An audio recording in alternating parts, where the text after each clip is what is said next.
सच्चिदानन्दरूपाय विष्णोर्पत्यादिहेतवे तापत्रयविनाशाय श्रीकृष्णाय वयं नमः। श्रीकृष्णाय वयं नमः। श्रीमद् भागवत महापुराण हमारे यहाँ बहुत चर्चित है। लोग अपने अंतिम समय में धर्म के रूप में इनकी कथा का श्रवण करते हैं। 18 पुराण है व्यास जी द्वारा रचित, जिसमें से श्रीमद् भागवत महापुराण बहुत प्रशंसनीय और मुक्तिदायी कहा जाता है। स्वयं भगवान श्री कृष्ण ही श्रीमद् भागवत महापुराण के रूप में इस धरती पर पधारे हैं, जिनकी कथा का, भरत वंशों की कथा, श्री कृष्ण की कथा चरित्र लीला का वर्णन सुन के लोग अपने परधाम को सुधारते हैं और मोक्ष को प्राप्त करते हैं। अनेकों कथा हैं जिसमें श्री सुखदेव जी महाराज राजा परीक्षित को सुनाए हैं।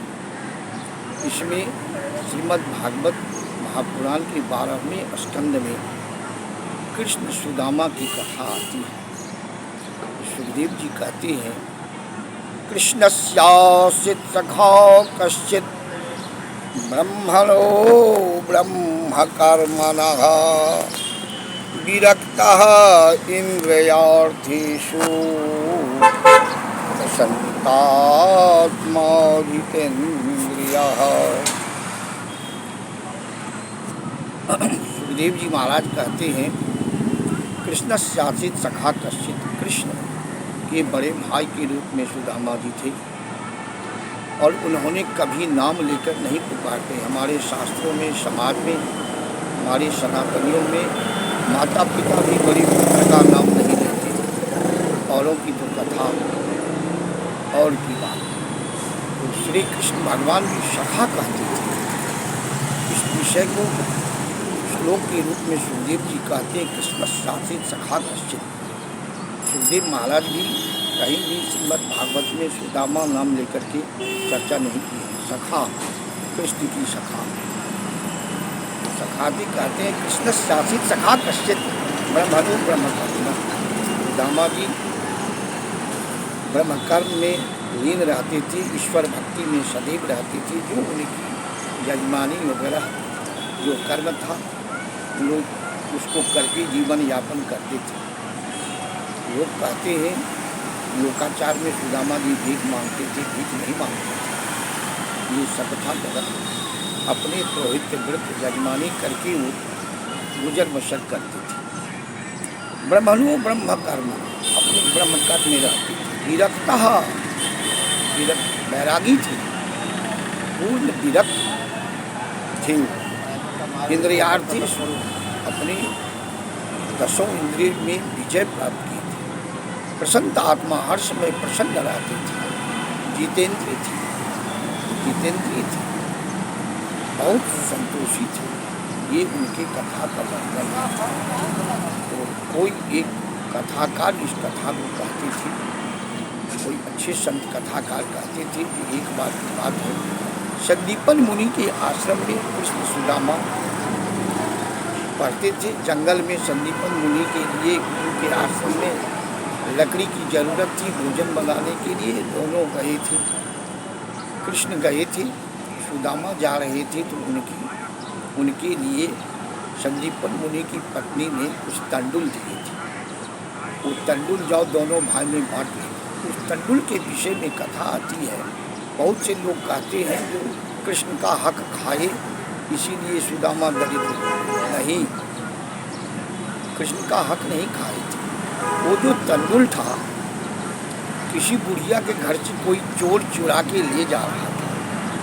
वो चोर भागते भागते गया, बच नहीं पाया। बुढ़िया डंडा लेकर के दौड़ाई, और वो चोर संदीपन मुनि के आश्रम में फेंक के भाग गए। बुढ़िया विवश हो गई, वो गठरी पाई नहीं, तो बुढ़िया ने श्राप दी थी कि इसको जो खाएगा वो दरिद्र हो जाएगा। वही तंडुल की गठरी थी जिसको संदीपन मुनि की पत्नी ने सुदामा जी को दिया था दोनों भाई को बांटने के लिए। सुदामा जी जब वो तंडुल लेके गए, जब उसको खोले निकाले तो तत्ववेत्ता थे सुदामा जी, तत्वदर्शी थे, ज्ञानी थे, त्रिकालज्ञ थे। उन्होंने इस विषय को पूर्ण तरीके से जाना और सोचा जो अगर सर्व अंतर्यामी पृथ्वी के देवता, तीनों लोगों के देवता कृष्ण हैं, अगर ये कृष्ण इस तंडुल को खाएंगे तो पूरी धरती, पूरी सृष्टि दरिद्र हो जाए। इसलिए उन्होंने सोच समझ करके उस तंडुल को खाए। अगर मैं इस तंडुल को खा लेता हूँ तो ये मैं दरिद्र हो जाऊँगा, तो मैं अगर दरिद्र हो जाऊँगा तो द्वारकाधीश कृष्ण है वो मुझे दरिद्रता से उबार देंगे। उस तंडुल को जानबूझ करके सुदामा जी खाए थे, जिसको उन्होंने कह रहे थे और हकीकत ये सत्य प्रतीत भी होता है। सुदामा जी इतने बड़े ज्ञानी होकर भी कभी भी कृष्ण का हक नहीं खाते, जानबूझ करके उसको खाए थे। जो ये श्रापित तंडुल है, इसको खा करके मैं इस सांप का भागी बनता हूँ, इस सांप से मुक्त मुझे द्वारकाधीश कर देंगे। तो कृष्ण सुदामा के विषय में चर्चा करते तो सुखदेव मुनि कहे हैं, कृष्ण शासित सखा कश्चित ब्रह्मणु ब्रह्मकर्मणः विरक्तः इंद्रियार्थीषु प्रसन्नात्मा जितेंद्रियः।